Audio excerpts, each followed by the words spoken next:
Hello, everybody. Baruch Hashem.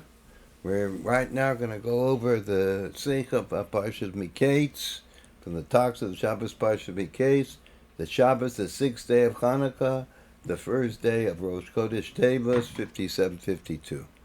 So we're in the middle of Chanukah. Chanukah is a concept Rabbi says is very important. We learn from Chanukah, and even during the rest of the year, the importance of pursuing nisim, of showing the miracles what God did for us through the lighting of the menorah, showing to the whole world how God gave us, that we followed what God wanted us to do, and we became a very higher special level by following it, and we're bezoka to the holiday of Chanukah, which the Rebbe says in the last sikha, that from Chanukah you see that you add light. Everything has to do with light.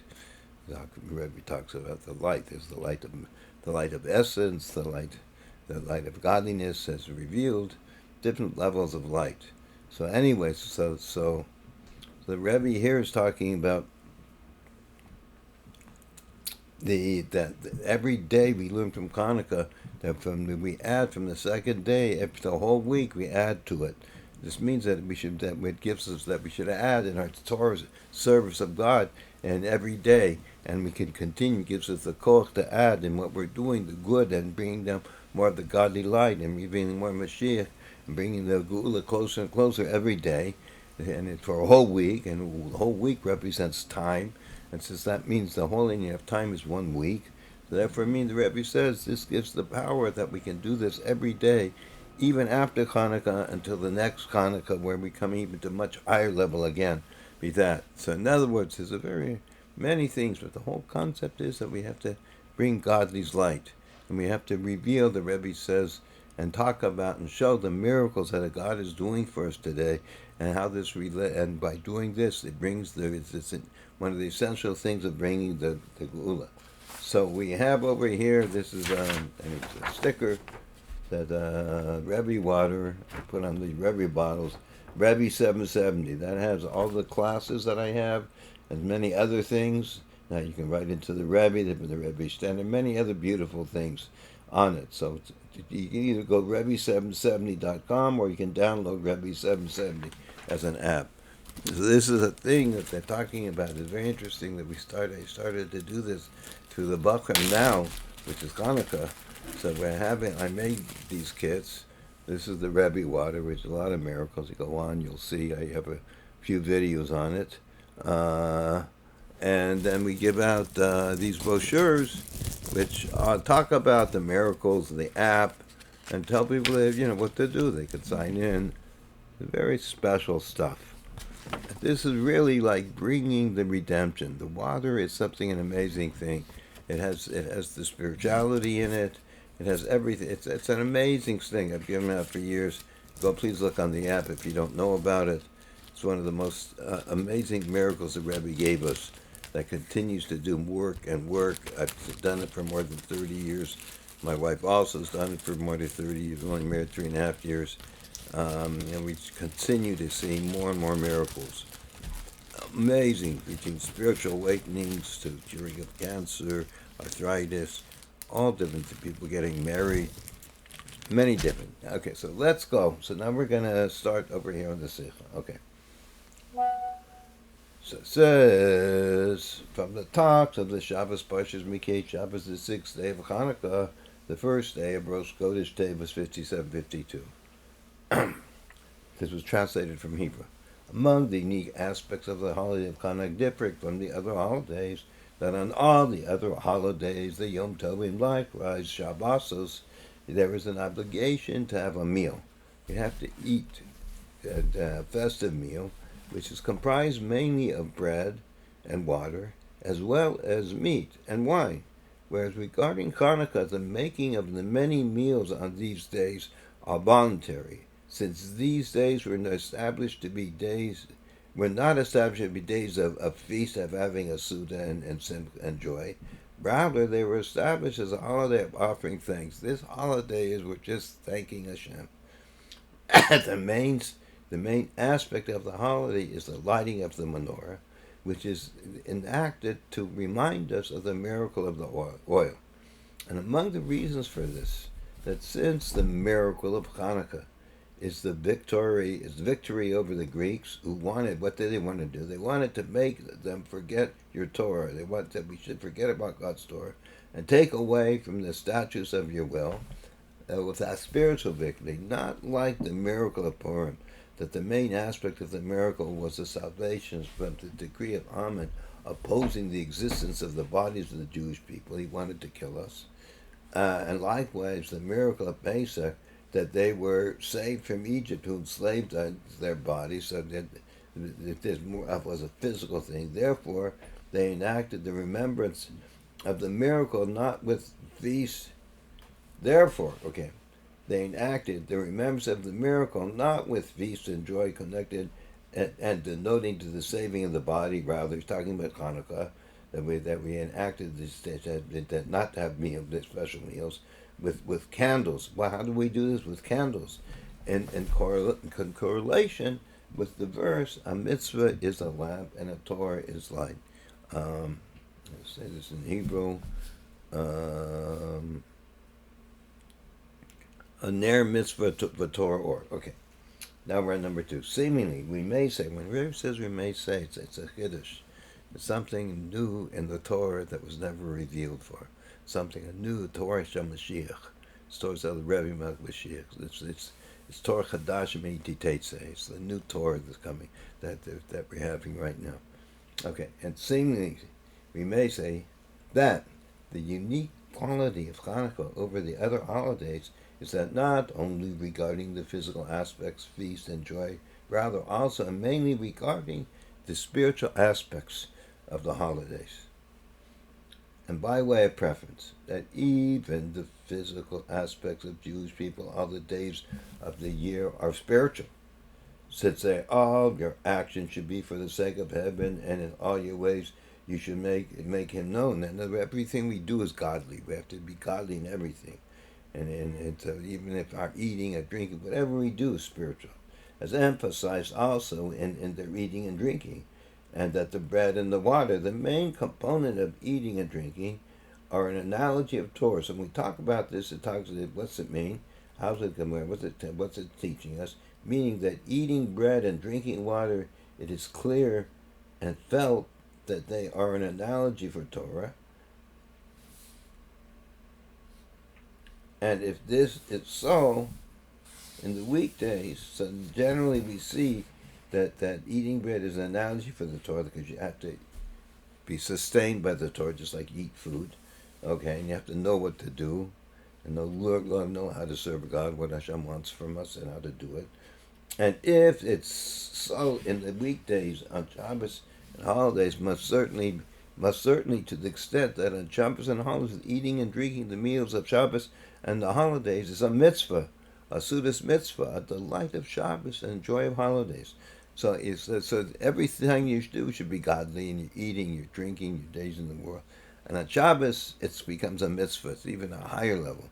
It's even more revealed that it's godly, because this way you're fulfilling the Shabbos by enjoying it. It's interesting, this mitzvah that you should enjoy what God gave you, and it's even in food. Like you have special foods, you'll eat like special desserts, special things, because the enjoyment of Shabbos is in a revealed way, is that you're connecting to Hashem. Like during the week, if you're eating a bunch of different things, it could be that you just have a big desire for it, but maybe it's not for serving a God. I just want this. I have a big taiva, a big desire. It's not necessarily good, so maybe you shouldn't eat so much. But on Shabbos it comes out that eating the same thing, that your desire is holy, because your desire to eat this special food, the food of delight, the food of Shabbos. And likewise, regarding the holidays that are connected to the saving of the body of the Jewish people, Purim and Pesach, that they are connected also with a spiritual salvation. Regarding Pesach, that freeing from slavery is connected to the giving of the Torah, and likewise regarding Purim, in which they confirmed that they had already accepted. It says, Kima Mashikiblu. And in the feast and the joy, to also emphasize the spiritual salvation. So the Rebbe's talking about here that we see that even the holidays that we're going after our physical being, that there also were redemption spiritually. Purim is a very special thing. It says that when we received the Torah, God gave this great. He said He held the mountain over, this great light shone on us from above. And when you're like in godliness, when you're just with the great light, there's no you're just there. Doesn't matter what you think, what you feel, but it's from above. It's not that God just shines you with His great kindness and glory, and you're just imbued with it. But then there's a level that you work on yourself, and that from your own self, you understand and you see how great godliness is. It's a higher level, and you give thanks to God, and you just give your life over and say, "This is what your only thing, you're all I want. I want nothing else. Just want you, Hashem. You're the only thing I want, the only thing I need. Just let me know what to do for you." This is, it says on Purim, this is what they did. They accepted it. There was in a darkness, not when this light was shining, and that a person could think maybe it's better not to be Jewish. Maybe if I say, okay, I'm not Jewish, I'm not going to die. He says, no. They said, no. I'm Jewish. God gave me the Torah, and that's everything. Whatever else happens, it means nothing. That's me. You can't take that away from me. That was Purim. But Chanukah, that's the specialness of Purim. So there's a special holiness that wasn't Purim. That we're regarding the Pesach, the freeing of slavery, is connected to giving the Torah, which is also the same idea. And likewise regarding Purim, which they confirmed that they had already accepted. Hence, in the feast and its joy, so also emphasize the spiritual salvation. So now the Rebbe is asking, so we see even all these others we have spiritual salvation. So why don't we have food and feast on Chanukah? Likewise, on the other hand, that the spiritual victory of Chanukah is connected and also to the physical victory. For in addition to the fact that they banned their religion, that they didn't let us keep Yiddishkeit, and did not let them be occupied in Torah and mitzvahs, they also took their money and truly oppressed them. And that when the Hashmoni's sons triumphed and killed them and saved the Jewish people from their hands, that's what we say this, that they were mean, they were terrible, they were tyrants. And they had a salvation also in a physical sense. So here we see that in both, all the holidays we have both a spiritual and a physical salvation. And from this it's understood that the innovation of the days of Chanukah, which were not established to be days of feast of a Suda and joint Simcha, as the other holidays, rather for offering thanks, is in the emphasis of the unique quality of the spiritual aspect, the spiritual salvation of Chanukah, of the Chanukah miracle. There's a special aspect that's the main thing, not only in comparison to the physical aspects of the other holidays, rather also and mainly in comparison to the spiritual aspects, the spiritual salvations of the other holidays, as we shall explain. The Rebbe is saying here there's something so special by the new things, the holidays, the miracles of Chanukah, that it reveals something so special that is even more special than the spiritual salvation that we had in the other holidays, as we're going to go on to explain. Now we're on number 3. This will be understood by first explaining the spiritual concept of the physical items which were set to be the essential components of a holiday: bread, water, and wine. So this, we have to understand what this means in the spiritual sense. In the meals of all other holidays except for Chanukah, and the oil and the lighting of the menorah of Chanukah. So we have 4 types we have bread, water, wine, and oil. Now oil is for Chanukah, and the us is more relevant to all the other holidays.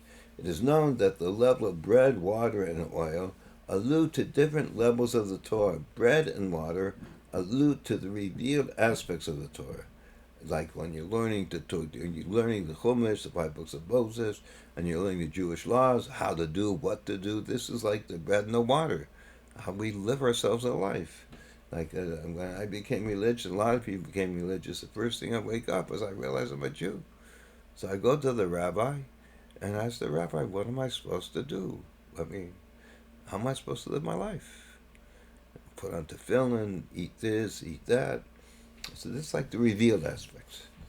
But it's considered like the water and the bread.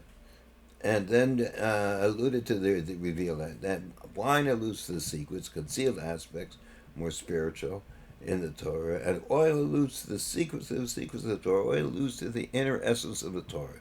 The secrets, the inner essence. And among the explanations of this, that bread and water are necessities desired for a person to live on. Wine and oil are not necessities for a person to live, rather to add excitement, joy to wine, which gladdens the heart, and pleasure through oil. So not that you should just live and okay, but you should be excited and we should have pleasure, to enjoy being alive, enjoying being God, having a spiritual soul and serving Hashem, and being in this world and seeing the wonders of God and seeing unfolding in front of our eyes. And the analogy in the Torah that the revealed aspects of the Torah, that all the laws of the Torah regarding the prohibited and the permitted, impure, pure, etc., since it is a necessity for the fulfilling of the mitzvahs to know what should be done and what should not be done. It is compared to bread and water, which are necessities for a person to live, and are concealed, and the concealed aspects of the Torah, the work, which is the wine and oil, the work of the creation and the description of the heavenly realms, Pardes, the knowledge of godliness, which adds excitement and pleasure to the fulfillment of the mitzvahs, along with the love and fear of Hashem, as the verse says, know the God of your father, and serve him with a complete heart. This is an analogy to the wine and the oil that add excitement to pleasure. And within the deeper aspects of the Torah itself, there's a difference between the secrets of the Torah and the secrets of the Torah. The Razim, it says Razim with Torah, but Razim to Razim Shabbat Torah. Similar to the difference between the wine and oil. Wine, although it is not a necessity for a person to live, which therefore it is not drank as often as water and bread, rather only upon special occasions, when there is a special need for wine on Shabbos and holidays. Nevertheless, on these special occasions, it is drank as a drink on its own, and a special drink upon which its special blessing is made, who creates the prevailed, and creates the fruit of the vine, whereas water, even when it's used in order to add pleasure, it is not drank as a drink for itself. You don't just drink olive oil. On the contrary, oil on its own harms a person. In other words, if you were to drink, just brings this from Shulchan Aruch, if you just take like a cup of oil, you would get sick. It harms you. Even when it's used in order to add pleasure, it is, okay, we did that, okay. And similarly, so now we see, so the difference between oil in a physical sense is that if you have fried food or you have olive oil in your salad, it adds a pleasure, a special thing. And wine is special, so they do different types of things, but oil can only be used it can't be used like wine. It has to be used in a special way because the world can't receive it and can't use it in the secrets of the secrets. The Rebbe is going to say, now the oil is like water. Well, let's go on. And based on this, we may explain that the content of the unique quality. The Rebbe says, Yeshiva is a Kiddush, so what's a new thing? So what's the unique quality of Chanukah over and above the other holidays, as they were not established to be days of feast and joy, like the other on Chanukah and the West. Rather, for offering thanks to kindliness and to kindling of the menorah, they give thanks to recall the miracle of the oil. Since Chanukah is connected to oil, and the oil of the Torah, the secrets of the secrets that are above regular secrets, the wine of the Torah, and most certainly higher than the revealed aspects of the Torah, the water and bread of the Torah. And due to its great virtue, it was not established as days of feast and joy through meals of bread and water. So let's go to this. And due to its great virtue, how special Chanukah is, it was not established as days of feast and joy through meals and bread and water and wine. In other words, it's the reason we don't eat special meals. It's not a mitzvah. It's because we're at a level that's totally beyond that. That's what's amazing. Number 4. We will now explain the connection of Chanukah to the oil of the Torah, for seemingly it's not understood. Chanukah is a rabbinic holiday, not like the biblical holidays of Pesach, Shavuos, and Sukkot. And in the era of the second base of Migdash, in a devastating state, when it says the wicked Greek kingdom rose, talking about happening in Hanukkah, the wicked Greek kingdom arose over your nations, the Jewish people, to make them to forget your Torah. So how is it possible that specifically Hanukkah is the holiday, the only one among all the holidays, that is connected to the oil of the Torah, the aspects of the secrets of the Torah? How can this be? I mean, you have all the holidays. You don't even have like Rosh Hashanah, you give me all the holidays. They're the only Hanukkah.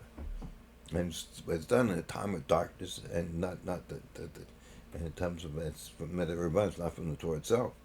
And the focal point, see,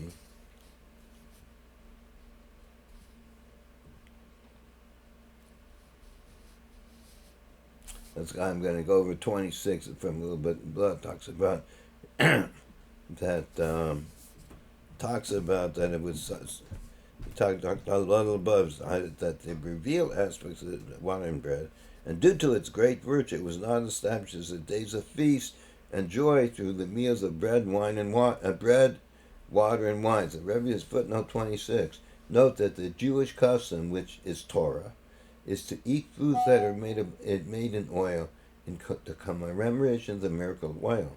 This emphasizes that also drawing forth and manifestation of the holiday of oil in eating and drinking is not in oil on its own, notwithstanding the fact that eating this food is due to its oil, rather that it is mixed into another food due to the great virtue of oil, that it cannot be revealed openly as mentioned above. What more, that even the lighting of the menorah with oil is such that we do not have permission to use it. So Rebbe is just talking about why oil, that even in Hanukkah we do use oil, but we eat food with oil. And he's explaining it. Okay, let's go further. I'm going to go back over to number 4. We will now explain the connection of Hanukkah to the oil of the Torah, for seemingly it's not understood. Hanukkah is a rabbinical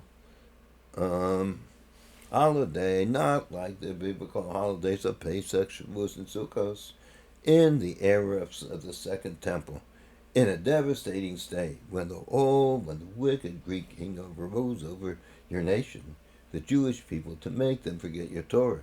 So how is it possible that specifically Hanukkah is a holiday, the only one among all the holidays that is connected to the oil of the Torah, the secrets of the Torah?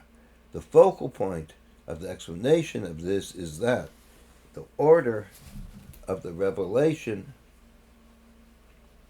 is that the order of the revelation of the Torah, which was given to bring peace to the world, is in a manner that the stronger the darkness in the world gets, the revelation of Torah gets stronger, light, to illuminate the world, and therefore it's due to the great descent that the wicked Greek kingdom arose over your nation, to the Jewish people, that it was a necessity for a powerful addition in the light of the Torah to the revelation of a higher level in the Torah and the oil of the Torah, the secrets of the Torah. This is an amazing thing. The Rebbe's explaining why, what's happening now. What we're learning now is basically the highest level of the oil of the Torah. The Rebbe says this last year, this is the most important thing to learn. So this is why is it? And here you see, I brought up, I didn't even think about God for 20 years. Most of my people, friends and stuff, I know, they probably more than the majority, I don't know. Joe's came from a background that we didn't think about God. And all of a sudden, that's all we think about. I've talked about in many of my lectures. But it's talking about, I mean, it's such, Chanukah was such a dark time. Our time is even more dark. So let's go on to see what it says over here. The Bir HaDvarim. Yedua shal Yabanim hein b'chinus chachma. So the Rebbe explained this. It's known that the Greeks are the left depicted as wisdom in the realm of negativity, secular studies. For at that time, there was a philosopher that denied prophecy. There were philosophers that denied prophecy.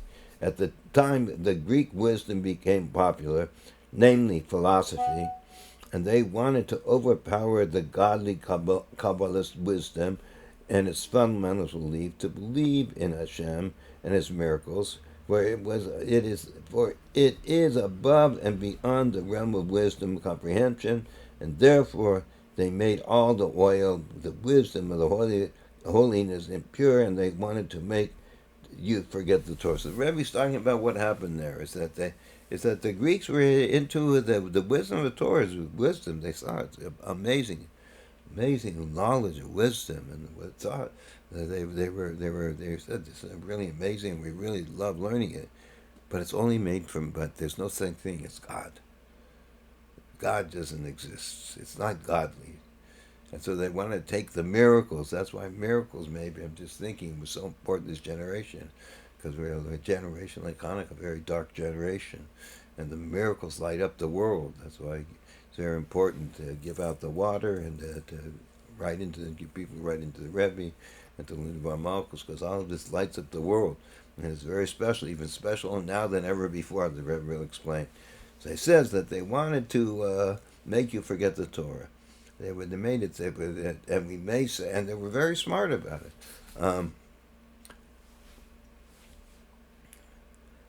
Talking about Greek philosophy, so I don't know, about 5, 6 years, 7 years. I'm not very good for the years. I remember I was here. I was living in L.A. and I was in New York for a while, I think for a month or two. I don't know how long. And I remember I started thinking about that what's the most amazing thing in the world is to go any place in the world and you talk to people who know the Rebbe, they'll tell you that man's helping me now. You go any place in the world, or the whole world, you find somebody, a Lubavitcher, somebody even not Lubavitcher, knows that the Rebbe's here. You can write, you get answers, you get help. They says he's helping me now. So I was doing on the way to shore on Shavuos, on Sukkot. So I stopped the guy, I think it was second day Yontif. Stopped the guy to check who lived in Esrog. He was like 45. I said, what do you do? He says, first of all, I tell him before anything else, I said, you know what, the biggest miracles today is that if you go any place in the world and there's one man that people will tell you he's helping me now, the Babachir Rebbe. I tell him this is the guy I met, talked for a few minutes. He looks at me, his eyes open up. I've never seen like eyes opening up. So he looks at me and his eyes open up and he says, 1 second. And his eyes open up and he says, you're right. And then he tells me he's a professor of philosophy and he has a doctorate in philosophy. So the philosophers learn like Greek wisdom. And he says that Judaism is down here and philosophy is up there. I look at him, I said, well, Judaism above that and it's below that. He looks at me and he says, you're right. This guy, 45 years old, he's a professor in the University of California. And after that, he looks at me and he says, when I was a child, I think about 6, I don't even mention an age, that once he saw the Rebbe, I guess he was walking down the street, and the Rebbe looked, I don't remember, he said the Rebbe looked like, in fact, I think they said the Rebbe looked straight through him. I don't remember the exact thing. But then,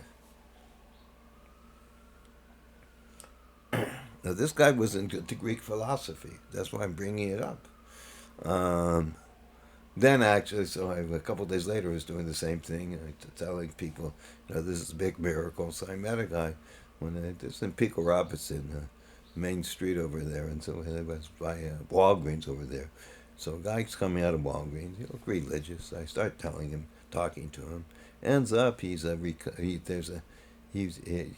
computer man, but he was strung out on heroin, and he just got out of Chabad rehab. And he's in a halfway house, so he's working in one of the restaurants. And he tells me when he finishes the halfway house, he's going to go got a good job where there's a group of Lubavitchers outside L.A. of a big thing. With, I don't know what they're doing, but they make good money, Mitzvah Hashem. So anyways, so he's waiting for a friend of his. Says, okay, I'm there. So his friend comes up on a little motorcycle, and he looked like about 45 or something. So right away, he's in a rush. So I tells him, this is the biggest miracle. He looks at me, he says, I know. He says, after Gimel Thomas, the Rebbe came to me in a dream and saved my life. So anyway, so this is these miracle stories that we're telling. And we do when we give out the water right in for people. This brings the Gula Shlema. This shines up the world. This gives thanks to the Eibishter for giving us such wonderful Rebbe, such wonderful miracles. So let's go on. Okay. So this was the idea of the Greek wisdom. Okay. And we may say that up to the rise of the Greek wisdom, that wisdom in the realm of negativity, to the extent that they wanted to make them forget their Torah, was due to the draining power from the wisdom of the Torah, that they used it in an incorrect manner. So the Rebbe's saying, so how were they able to do this? Is they took the wisdom of the Torah and they used it in an incorrect manner. They made it tumma. They took it down. What they did. We find that the Greek language has, the Rebbe's going to explain amazing. He's going to talk about how Greek is very special. It's like the intermediary between Hebrew and the rest of the languages. So you have to go through that as you go through the rest of the languages. And then he's going to go explain that why in this situation that was used for negativity and how it worked. Talks about, you'll see, it's a very interesting concept and story over here.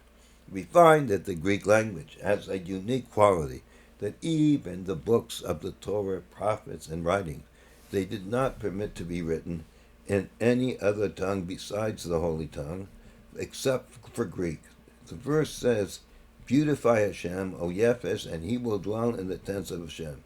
That the beauty of Yefes, meaning the Greek language, that his language is nicer than all the other of the children of Yefes, shall be in the tents of Shem. That's it means that to the extent that they researched and found that the Torah cannot be fully translated only into Greek. The Greek language was different than all other languages, since it was understood to them, the Jewish sages, and since that they translated the Torah into Greek, the language for the king Ptolemy, how do you pronounce this? Parish Torah Belash and Yahweh the Talmud Hamelech, I think. Ptolemy in English, that they translated became well known to them.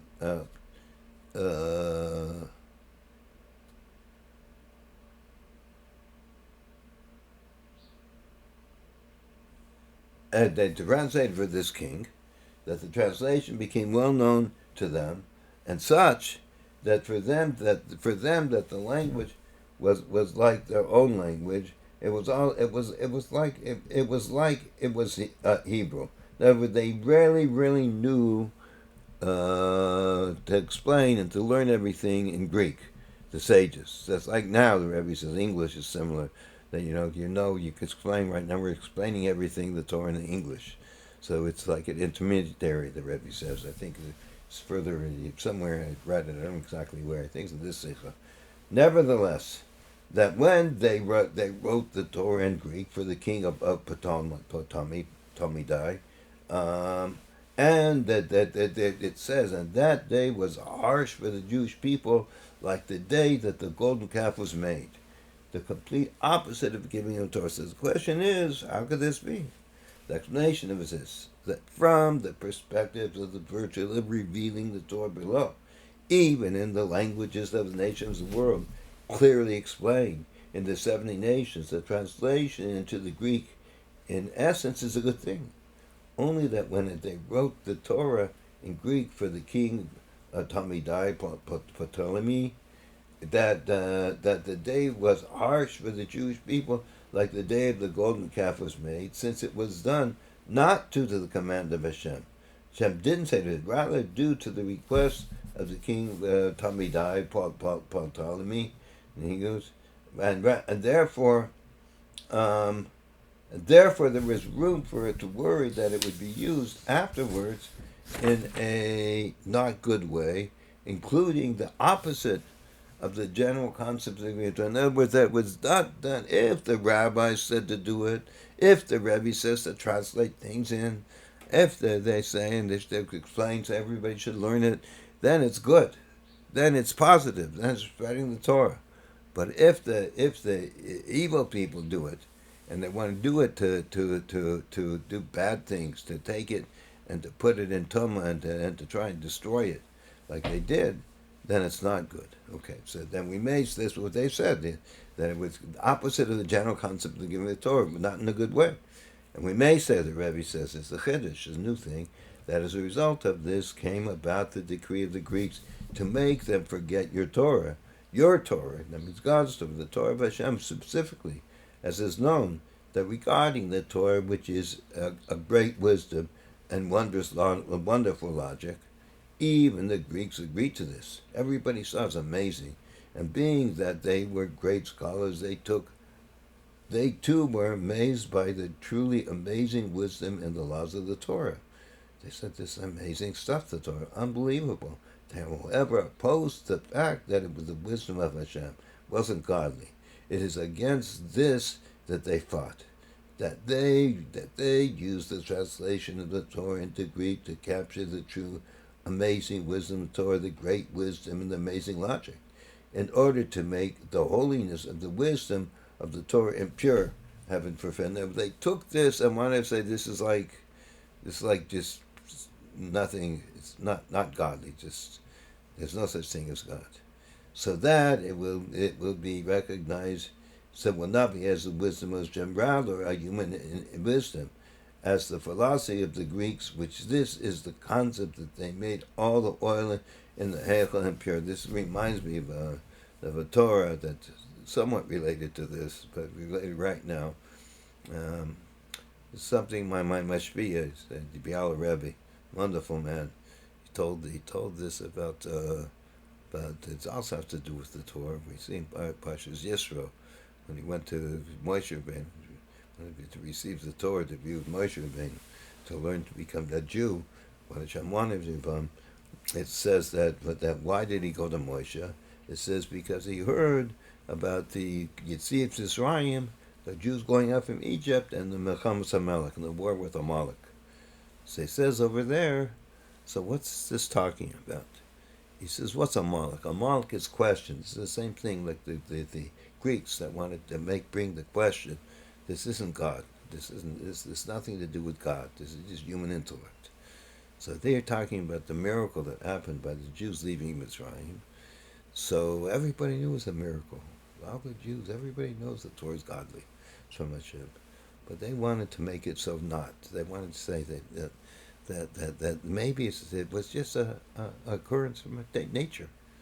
That the Jews have, that's what they wanted to say, that the Jews were walking, were going, and so that what happened, all of a sudden a big wind came, and there was a big, like a tsunami, opposite tsunami, and it blew away the water, and they walked through the ocean, the sea, and all of a sudden, the people chasing them were the Egyptians, that the wind went away and they all got drowned. It has nothing to do with anything spiritual or special. It's the same thing the Greeks said. This is just God. This has nothing to do with God. There's no such thing as godly, divine stuff. So anyway, so it says, he explains over there. So that's why that Amalek is the same numerical value of suffix question, that they should question godliness. It's the same thing here. We should question godliness. The Torah is not godly, and that's why it says that when he heard these two things, he had to go to Moshe and hear straight from Moshe, because if he could have asked Moshe, or Moshe could have sent great rabbis to teach him what it means to be a Jew, how to work it. It wasn't a guy, but he wanted to hear from Moshe. He didn't want to have any questions. So at the end, he says, but what's so special is that we see that why these people hate us is because we're special. We're God's special people. So really, it's like it's an amazing. It shows us how special we are. Okay, let's go number 6. What happened here?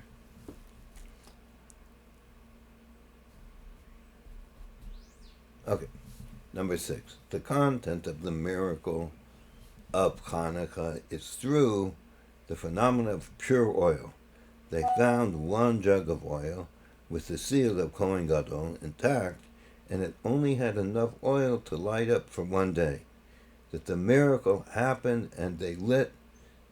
That the miracle happened, and they lit when they found it was a miracle, and they lit it for 8 days until the crushed new olives were extracted, the new pure oil. So it took 8 days to get the new oil. They had to, I guess, why did it take so long, I don't know. But in order to get it, because when they would take like the olive and they would squeeze it, and the first drop that would come out would be the pure olive oil. It had only oil, and they would save that, and that would made up all the oil. Actually, the Rebbe sent me to live in Yitzhar, which is in the Shomron, which they tell me that's where they made the olives. That's when they made the oil for the base of Mikdash. It's another whole story. Okay, being that the decree of the Greeks was to make them forget your Torah, and that they wanted to make the holiness of the wisdom of the Torah impure, heaven forfend, that the miracle needed to be in emphasizing the holiness of the wisdom of the Torah. That's to show how special it is that the Torah, wisdom of Hashem, your Torah, through them finding pure oil that the Greeks did not make impure. Moreover, they found one jug of oil with the seal of the Kohen Gadol intact. The most high level of pure oil that the Greeks do not have the ability to touch is beyond them. So the unholy, when you get to the highest level of holiness, impurity can't even touch it. That a miracle happened on it, and that they lit it for 8 days, 7 days in addition to the one day. That this was able to light. That only should be able was enough for one day. And there was enough oil just to light for one day, but it lit for 8 days, which included the 7 days of the week, the entity of time. And this pure oil is emphasized in the study of the concealed aspect of the Torah. For regarding the study of the revealed aspects of the Torah, and this pure oil is emphasized in the study of the concealed aspects of the Torah, the Chassidus, for regarding the study of the revealed aspects of the Torah, since it is studied as matters of the world, which are the laws of the Torah, and discusses that, which the laws of the Torah discuss, there can be, due to the low state as a result of strengthening of the darkness in the world, a possibility that one recognizes. Well, I'm not getting this. And let's go to and this pure oil is emphasized in the study of the concealed aspects of the Torah. For regarding the study of the revealed aspects of the Torah, since it is a study of matters of the world which are the laws of Torah discuss, talks about what to do. There can be, due to the low state as a result of the strength and the darkness of the world, a possibility that one recognizes how truly amazing they are, that it is a great wisdom and amazing logic, without connecting this to the fact that it is the wisdom of Hashem. So he's saying over here that you can see how amazing the Torah. You learn the laws, like most laws in America, most laws are based on Torah laws, and you start to learn how smart Hashem is and how amazing things are, how things work. And if you do this and you eat this and this and that, but you can realize, you can think there's a way, because the darkness is that you can say it's not from Hashem. You're missing the main thing. This is just something people made up. People just made up the laws. They had very wise people. We have AIs supposed to be wise upon wise. You have very super wise people, geniuses and geniuses. We become very close with the Biala Rebbe's, my Mashpia, to see if somebody has a work of Chodesh, they can see back to the times of the base of Mikdash, all different things. He's a chassid of the Rebbe Melch Mashiach. And it's amazing to see things. So you've got to understand, that there could be great wisdom, And he's saying, but it's not from Hashem. These people have capabilities. They have to see many things. And the solution is that the study of the revealed aspects of Torah should be together with the study of the deeper aspects of the Torah, the knowledge of Hashem. Know that it is Hashem. You have to study about godliness and the soul and everything. Which through this, so the study of the revealed aspects of Torah also becomes permeated with the holiness of the Torah, that it is clearly perceived and felt that it is the wisdom of Hashem. Because a person could just study, you see people like studying Gemara and this word, that's word. They forget it's God's Torah. So you have to see that. You have to see that all of this is just God revealing His glory in the world.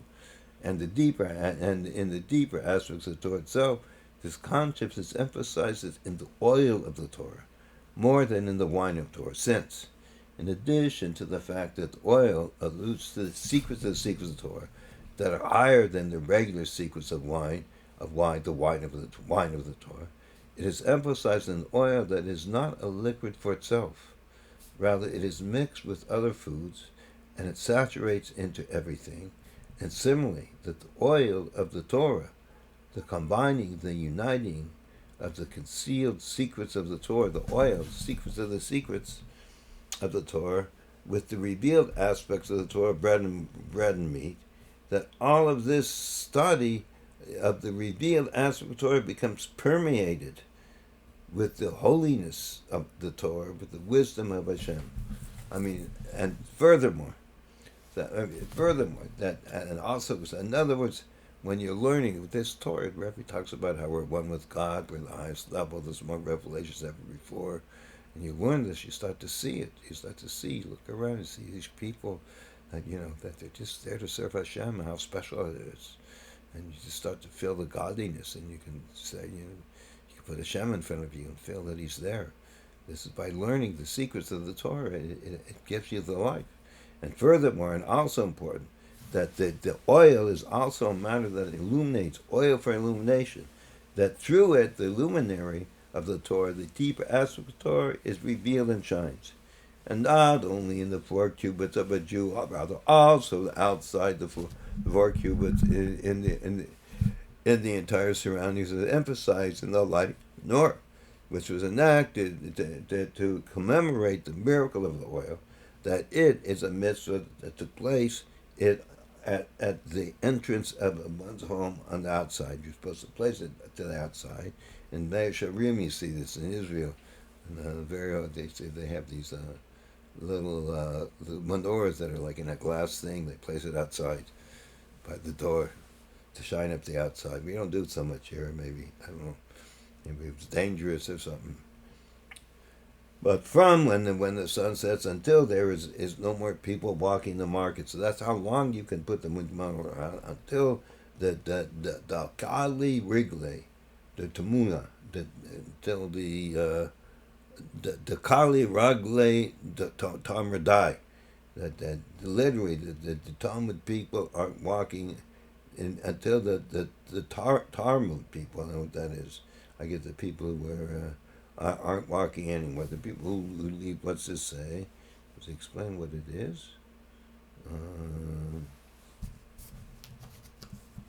Let's see. Second.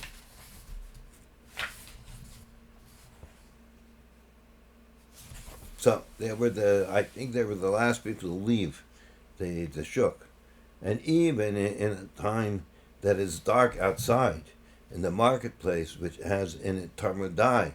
So what's Talmudai? What's it mean in Hebrew? It's in more letters. It's the same letters to rebel. That you have the people who are rebelling against Hashem. You have the people who are rebelling, the rebellious people.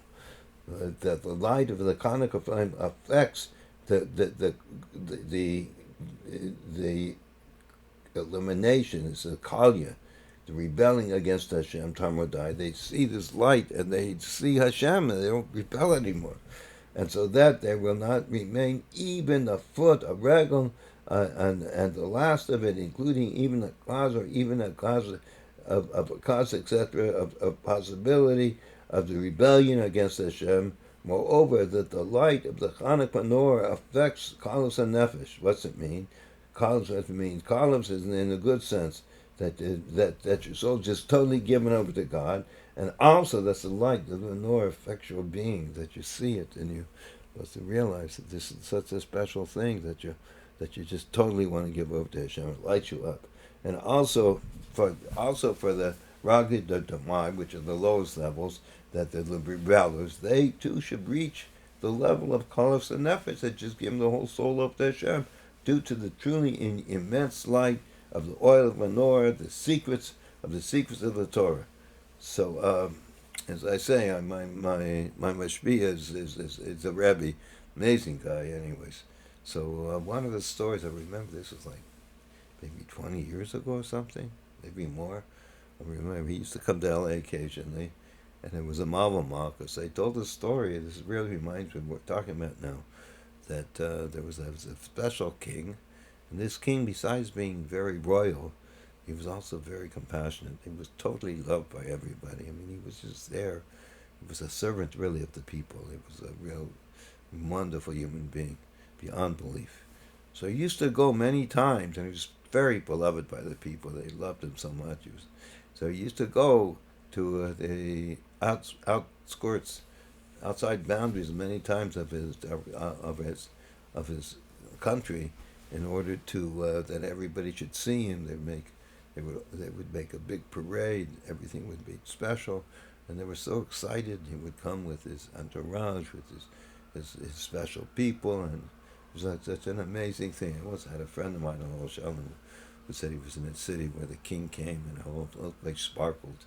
It was like this amazing thing, and everybody was just wow, excited. Here's the king, our king who's taking care of us, who's so nice to us. And we need help, he helps us, he does whatever. He's such a wonderful human being. We're so lucky that Hashem gave us such a wonderful king. And they were so excited. And so there was a young man who, like, a wild teenager. He didn't know what was happening. He was just a wild kid. He took a rock and he threw it and hit the king in the face. And started bleeding a little bit of blood, nothing serious. So they took him and they were going to put him in jail. They're going to just kill him right away. No trial, no nothing. The king hears about this. So he tells him, I'm going to punish him, bring him to my palace. So he goes in the palace and he's living with the king.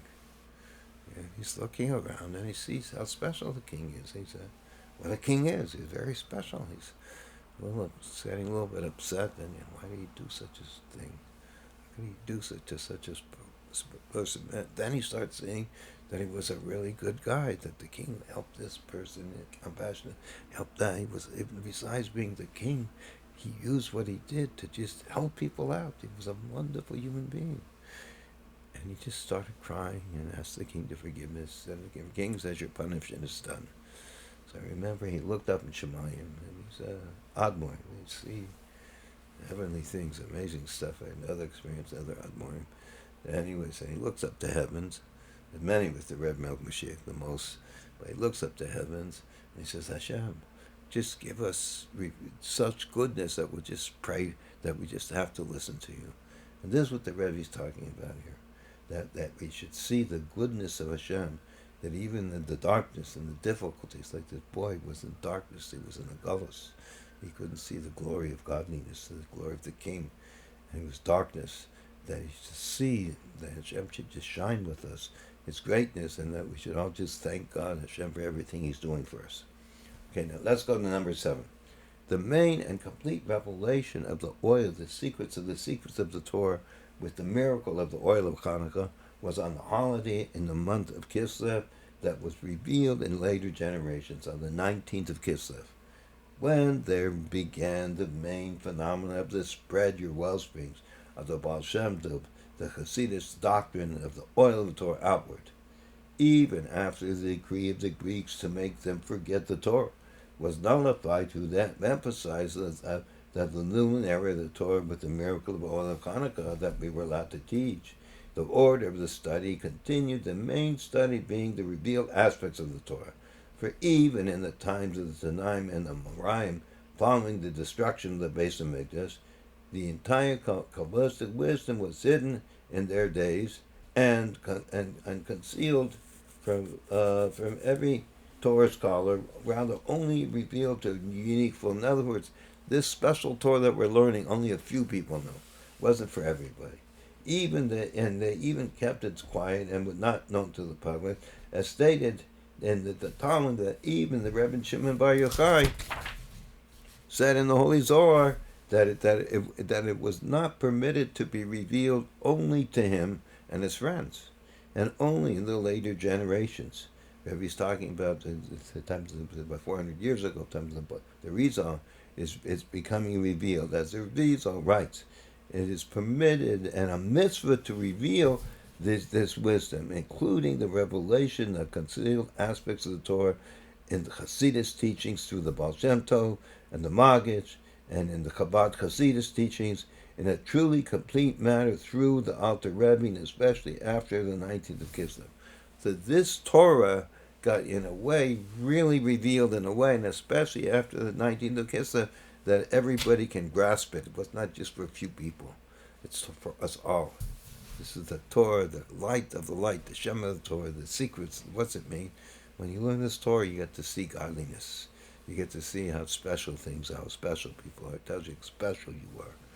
And special talks about the wonders. And you learn it, and you teach it, and you just give yourself over to it. This is true, and this is the emes, and it affects you. Like the light of the menorah, that you look at it and it affects you. In other words, in Chanukah, the emphasis mainly was on the effects of the oil of luminary of the Torah, on the study of the revealed aspects of the Torah. The main study, that it became permeated with the knowledge and the true feeling of holiness of the Torah, that is the wisdom of Hashem, that should know your Torah, that we should know when you're learning the Gemara, everything, that you know you're doing God's will, you do God's will.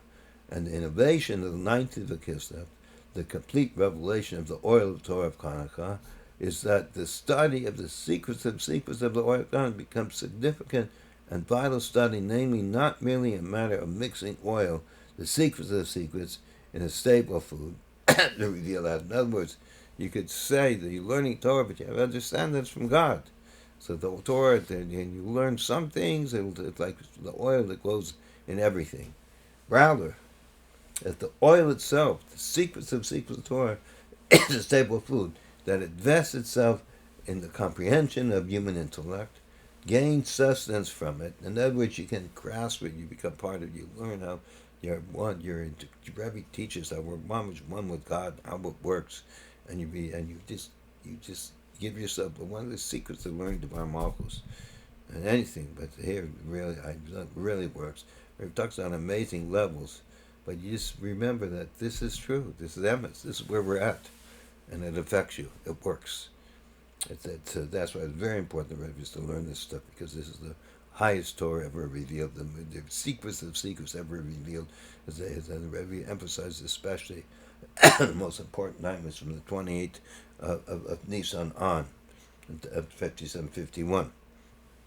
You can look at to see the direction of this if you look at Parshas Kukas, 5751, footnote 11. Anyway, so this it says that it becomes a staple, that it vests itself in the comprehension of human intellect, gains sustenance from it, similarly to the physical food, sustenance in a literal sense, that it becomes part of his flesh and blood. I mean, the more I learn this stuff, I can just sometimes, 7-7 is very easy.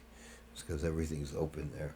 And you just look around and you see the specialness. You know, I start to understand that we're all one and our soul's one with Hashem, and you see it and feel it. You possess that place, you see Hashem's in front of you. It's amazing. Just through learning. And that you just realize that this is emes, because it's every says. And the reason why specifically in the later generations, why now the secrets of oil of Torah were revealed in a matter of true comprehension, sustenance, real, you can understand it, since the darkness in the world has intensified, including and especially the intensifying of the secular studies that, due to their draining power from the wisdom of the Torah in an undesirable manner, that the danger of making them forget the Torah, in an undesirable manner, the danger of making them forget the Torah is intensified, and therefore there is a necessity for the oil of the Torah to be revealed to the extent that it becomes a necessity like food, Although in the generation before, this permission was not given to reveal the oil Torah like oil.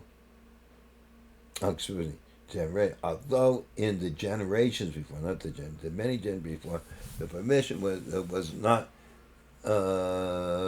given to reveal the oil of the Torah like oil, which is not meant to as a drink for itself and hurts a person. So it says, but now we can. Now it's given to reveal in such a way, and likewise within the later generations itself, that the more the darkness intensifies, the more the revelation of the oil of the Torah intensifies, in a manner of spreading your wellsprings outward. And among a clear example of this, how's it work? In the time of the Rebbe Shabbos, was the two Rebbes before, that when the organization of this Skala, the forerunner of the Reform movement, they want to say the Torah like the form that's not godly, that's from the Greek, was founded. He stood up and founded the Yeshiva Tomchei T'mimin, a yeshiva where they learned with his yashvus, by sitting down, the revealed aspects of the Torah and concealed aspects of the Torah complete, in a manner that the Hasidic subject should be understood to the same degree as the revealed aspects be understood. In other words, he started that here we saw this klipa coming, this evil coming. So I had to reveal, just like by Chanuka, they revealed, the oil of the Torah was revealed, the great light, so he had to reveal the great light of Hasidus, because they should push away and be victorious over the Haskalah movement, which is the pro-formative reform movement. And therefore there was even a greater advance in all of the above through his son, the successor, my revered father-in-law, the Rebbe, the Rebbe, the leader of our generation, referring to the Frierdiker Rebbe, the prior Rebbe, and founding Talmidei T'mimim and their branches throughout the world, and this continues more and more till this very day. There are like hundreds of yeshivas throughout the world, Chabad houses, there are thousands where they teach Hasidus. We're teaching this even more and more to open up the lights of Moshiach and to fight the darkness. Moreover, and important as well, that these continues to be more and more, that there continues to be more and moreover, and important as well, that there continues to be more and more in the spreading of the Hasidus teachings, literally to the outside, also through the translation of a vast amount of words of the Hasidic teachings in the languages of the nations of the world, which through this we are accomplishing the complete phenomena of the revelation of the oil of Chanukah, the menorah, the miracle of the oil, the miracle of the oil at the entrances on the outside, until the Kalya, the Rigle, the Talmudai, that the people are against Hashem, through the spreading of the wellsprings of a deeper aspect of deeper aspects of the Torah, which were revealed in the Hasidic state, which until I'm sorry. Okay. He says over here, let's go over this. Moreover, it is important as well that there continues to be more and more in the spreading of the Hasidic teachings, literally to the outside. Also through the translation a vast amount of works of the Hasidic teachings in the languages of the nations of the world, which through this we accomplish explaining Hasidus in all different Hebrew, English, Spanish, French, all the different languages, which through this we accomplish the complete phenomena of the revelation of the oil of the Chanukah menorah that goes throughout, the miracle of the oil at the entrance of his house on the outside, until Kali Wrigley the Tamai, we ever talked about this, the people who are going against, rebelling against Hashem, that shines into them through the wellsprings of the deeper aspects of the Torah, which were revealed in the Hasidic teachings, the oil of Torah coming out in a manner of being spread also outside, as such that not only does the oil shine at the entrance to his house, and though it shines also outside, not only there, rather, furthermore, that the wellsprings themselves come in a manner of disseminating even in the outside. So in other words, he's saying here that the spreading of the Torah Mashiach, the Torah Chasidus, the oil of the Torah, is not only that just like you have a menorah and the light shines around you, but the light itself is the wisdom of Hashem, the inner wisdom, secrets of Hashem. It goes to the outside by itself, like to the middle of the street where there's not night near your house, and it shines over there. This is the shining of the God's special wisdom. Let's see how much we got left to do. We'll finish up to here. Okay, so let's do one more. We're number Ches 8. That the Rebbe, and we may say an explanation in this in greater depth. So as Rebbe seems the Rebbe can tell us, the revelation of the oil of the Torah on Chanuka, in a much greater manner in the later generations on the 19th of Kislev, is not only due to the necessity for this as a result of the greatened darkness of the world in the world, rather, also mainly since we are continually getting closer to the coming of Moshiach, who is called Moshiach because he is anointed with oil. As the verse says, with my holy oil I have anointed him, and through him there will be the main and complete revelation of the oil. To Moshiach, to the Rebbe, he reveals everything, the secrets of the Torah. Through he will teach the secrets, reasons, and hidden treasures, to the extent that it says that in that time, the era of Mashiach, the occupation of the entire world will only be to know Hashem. That to such a level would just want to know God. That most certainly the Jewish people who will be great scholars. And most certainly the Jewish people who will be great scholars and know the concealed matters and comprehend the knowledge of their Creator, meaning that the main study will be the secrets of the Torah, and therefore the closer and closer we become to the revelation of Mashiach, the more and more the oil, the secrets of the Torah, the secrets of the Torah are revealed, as this is a taste. Those who taste the merit lives is the taste of the Torah, of the Torahs of the teaching of Mashiach. This is an amazing thing. The Rebbe is saying right now we even know more.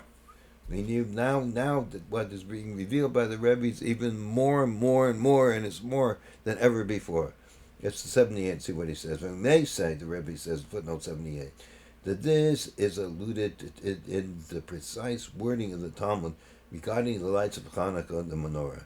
That the first day on one of the lights the first one lights achas, one, not echad. It doesn't say in the masculine for one, that the kindling of the Chanuka menorah, the miracles of the oil, is as such that one lights the level of achas, which is the level of yechida, and then the yechida within the Torah, which is mainly, ultimately, the Torah's teaching Mashiach, that the level of yechida in general, see at length in essence of this. In other words, he's talking about this very special level of the achas, the level of yechida. So let's see what he was saying above.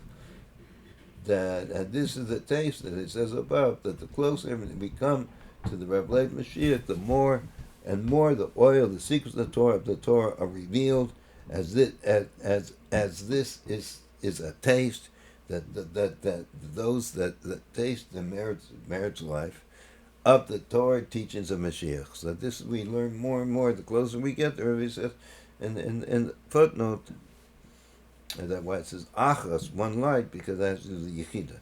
They're tying that into the idea that we're revealing the essence of the Torah, and this is emphasized in Chanukah.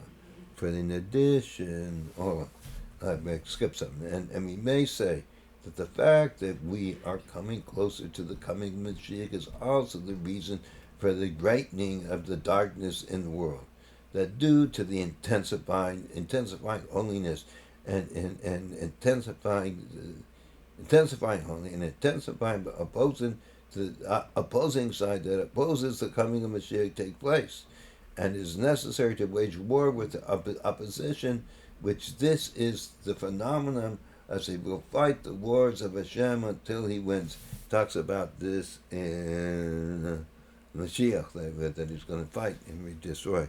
So there's a big fight coming because there's more and more light.